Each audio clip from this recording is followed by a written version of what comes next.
কালো জাদু অনেক ভয়ঙ্কর বিদ্যা। আজ থেকে বহু বছর আগের কথা। বড় মামার বিয়ে নিয়ে সবার মনে অনেক আশা ছিল। বাড়ির বড় ছেলের বিয়ে বলে কথা। নানু ও খালামনিরা অনেক জায়গায় বউ দেখতে শুরু করে দেয়। এরপর একদিন পাশের এলাকায় একটি মেয়েকে পছন্দ হয়ে যায়। সেদিন আমি আর নানু বউ দেখতে গিয়েছিলাম। আমাদের তাদের বাসায় রেখে তারা চলে গিয়েছিল আমাদের বাসায়, মানে নানু বাড়িতে। মামাকে গিয়েও তারা দেখে আসে। একদিনের মধ্যে কিভাবে জানি সবকিছু ঠিক হয়ে যায়। এক সপ্তাহ পরে বিয়ের তারিখ পড়ে। সবাই বউ পছন্দ করলেও মেজর মামার বউ পছন্দ হয়নি। কিন্তু কেউ আর ওই বিষয়ে পাত্তা না দিয়ে বিয়ে নিয়ে ব্যস্ত হয়ে পড়ে। এক সপ্তাহ পরেই বড় মামার বিয়ে হয়ে যায়। বিয়ের কিছুদিন পর থেকে মামির আচরণ কেমন জানি পাল্টে যেতে শুরু করে। মামি কেন জানি ছোট খালামণিকে দেখতে পারে না। বড় মামার সবচেয়ে আদরের ছিল ছোট খালামণি, কারণ হয়তো এটাই। এরপর ধীরে ধীরে মামি সবার থেকে আলাদা হয়ে যায়।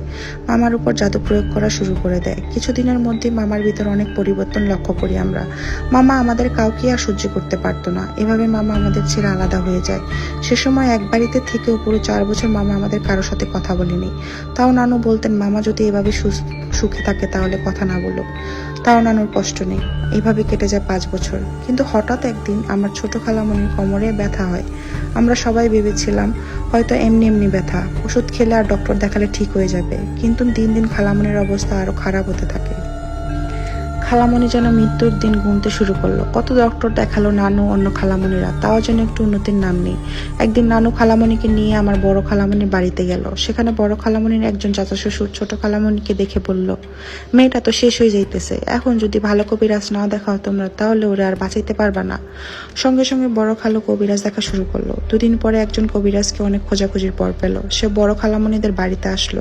এসে ছোট খালামণিকে দেখেই তার মাথায় আসমান ভেঙে পড়লো আর বলতে লাগলো, খুব তাড়াতাড়ি ছোট খালামণির চিকিৎসা করতে হবে। পরের দিন ওই ছোট খালামণি আর ওই কবিরাজকে নিয়ে নানু আর বড় খালামণি নানু বাড়িতে চলে আসলো। সেদিন রাতে কবিরাজ বুদ্ধি বসালো। তারপর বেরিয়ে আসলো আসল সত্যটা। বড় মামি ছোট খালামণিকে বেত কিংবা বান মেরেছে আর বড় মামাকে নিজের বশে করে রেখেছে।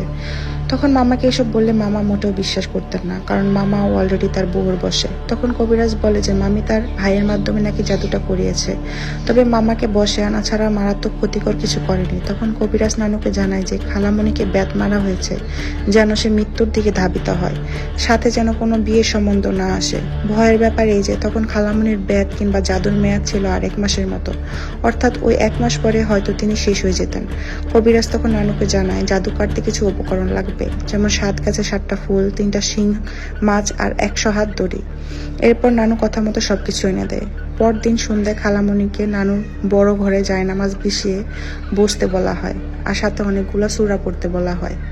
আর খালামণির পাশেই আরেকজনকে বসতে বলা হয়, কারণ যখন এই কাজগুলো করা হবে তখন খালামণির অবস্থা অনেক খারাপ হয়ে যাবে।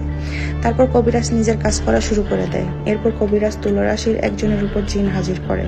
তারপর লোকটা নানুর রান্নার চুলোর 2 হাত নিচ থেকে একটি তাবিজ তুলে আনে। তাবিজটা দেখে আমরা সবাই অবাক হই, কারণ ওটা বানোয়াট হবার কোনো সম্ভাবনা ছিল না।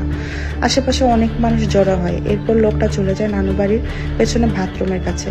সেখানে ময়লার স্তূপে নেমে পড়ে। সেখান থেকে আরেকটা তাবিজ ও তারপর পুকুরের মাছ থেকে একটা পুতুল নিয়ে আসে, সাদা কাপড়ে মোড়ানো পুতুল। তবে পুতুলটা হাতে নেওয়ার পর লোকটা অজ্ঞান হারিয়ে ফেলে। এরপর পানি থেকে তাকে তুলে আনা হয়। তারপর তাবিজ খুলে দেখা যায় সেখানে খালামণির এক টুকরো কাপড় ও হাতের নখ পাওয়া যায়। আর আরেকটা তাবিজ থেকে পাওয়া যায় খালামণির চুল আর কাগজে আঁকা একটি মেয়ের অবয়ব। আর শেষে পুতুলটা দেখা যায় একটি মেয়ে মারা গেলে যেভাবে কাফনের কাপড় দিয়ে লাশটিকে দাফন করে, ঠিক এইভাবে পুতুলটাকে তৈরি করা হয়েছিল।